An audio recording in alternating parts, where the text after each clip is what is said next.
Ang niniyan na si Tito Mario, hindi niya pa.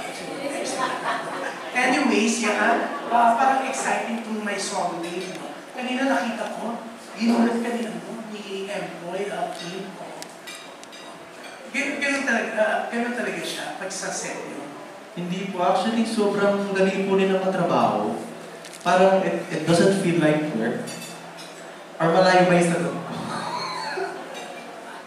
Actually, sandali yan, mali kaya ng dinig. Si Kim pa yung...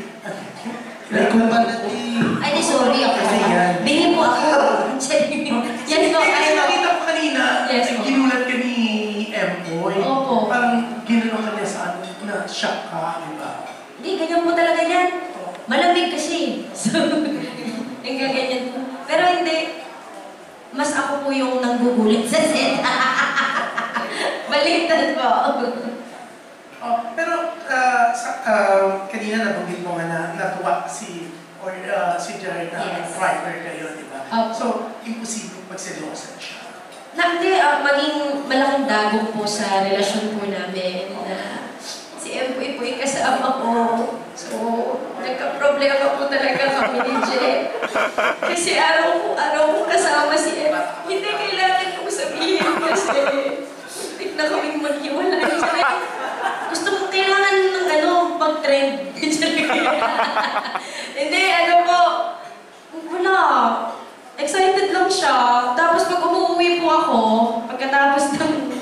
ang nangyari po kasi niyan, habang sinushoot po namin to, nagtitaping din po kami ng Team A, yung sitcom namin ni Jen.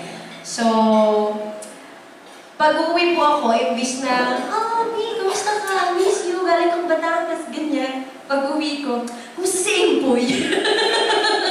Si Empoy yung tinatanong niya kung kumusta yung mga eksena, masaya ba, okay ba, ganyan, sabi ko. Dali lang, meron ba kayong asong namatay na kamukha ko? Ha? Oo. Sorry. Goldfish. Sabi ka. Ayun po. So excited siya too. Yes, he's very excited. He's very supportive about it. And wala naman po naging problema. Diyos ko po. Ito pa ba? Pero yung mga fans kasi, di ba, lately, parang nasanay sila na kay Lee, Gerard lagi magka-partner, di ba? How do you convince them na itry naman yung partnership ng dalawa ni Empoy for My Son Babe? Well, ako po, I was very happy actually with the reception of the fans because, well, nung umpisa, may iba naman na sinasabi nila they would comment that hindi sila sanay na hindi si Jay yung kasama ko. Tapos yung iba naman, they're excited kasi they're gonna see the Kim Molina before Kim Jay. So, parang before pandemic siya kasi kami ni Jay, we started, parang dumami yung mga movies namin together during the pandemic because of, una, magka-love team naman po talaga kami from Rock of Ages Theater pa lang, so sanay kami. At pangalawa, since madami nga kami movies nung pandemic days, mas madali. Kasi, di ba, hindi tayo pwedeng makipagsalumuho sa ibang tao.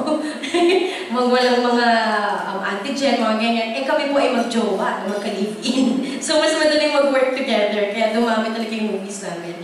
But, I'm just very happy because, kumbaga parang, from Gerald na nag-release siya ng Instant Daddy, that was, wala po ako doon sa movie. So, kumbaga, binigyan kami ng pagkakataon ng aming Viva family, which we're very grateful naman kina boss, na kumbaga i-introduce ulit yung individuality namin as separate artists.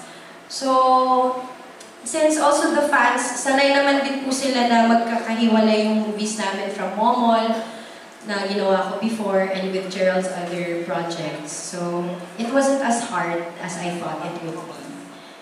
Ayun po. Yes, Thank you. Yan. Hindi, si Kim kasi kamukha niya, hawig niya yung, teacher ng grade 2. Basta, mabait yun. Yeah, okay.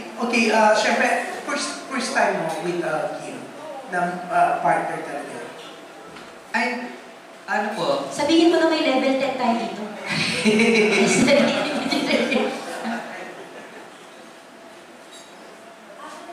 Yes, sa probinsyana dati, nagsama na kami. Magka-partner din kami po.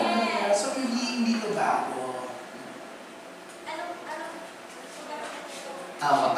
Pero sa movie, first movie niyo. First movie? Yeah. Yes po, opo. Yeah. Siyempre, ikaw marami ka rin fans, marami rin alam po fans, di ba? Kay ni Alex, di ba? So, paano naman to naiba with your partnership with Alex? Yeah. Kasi po, kaya iba po to, yung Alempoy po, letter A po, tapos yung Kimpoy, letter K. Thanks. Salamat po. Aside from that, Eh po, sobrang iba kasi magkakaiba kasi sila eh. Lahat po ng mga nakakasama ko, ng mga leading lady, magkakaiba sila ng henerasyon. Wow! Magkakaiba sila ng individuality, something may mga kakaiba sa kanila na hindi mo pwedeng sabihin na magkakapareha sila kasi katulad ni Kim, iba yung charisma niya na pagkakasama mo siya sa screen. Pero si Alex din ganun, si Aa ganun din, pati si Direk Bobby ganun din. Ang daming ganun. Magkakaiba po talaga silang Okay, yan. Si yan. Is this your first project? Hi, Direk. Good afternoon. Ay po. Hi, Direk. Direk, ikaw rin ba yung sumulat ng script nito? And bakit mo decide na ma-revive yung mga zombies again?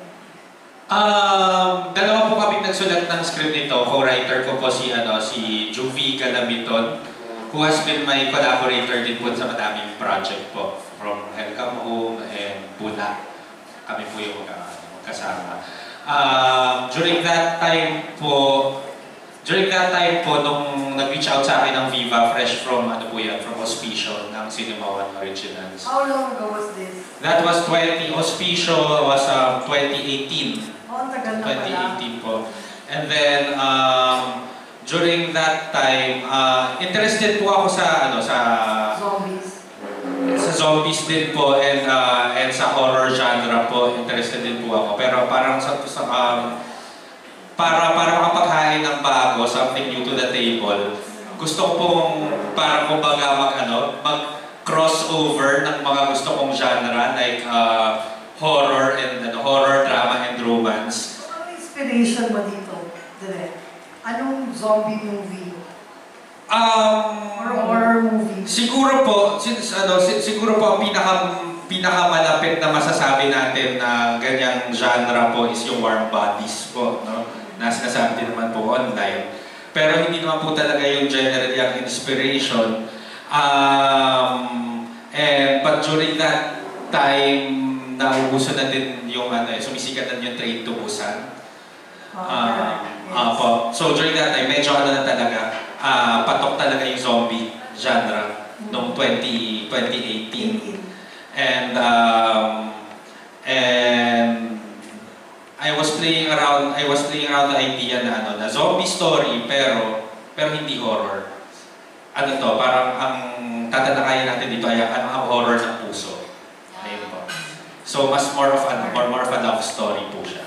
So, which came first, Direk?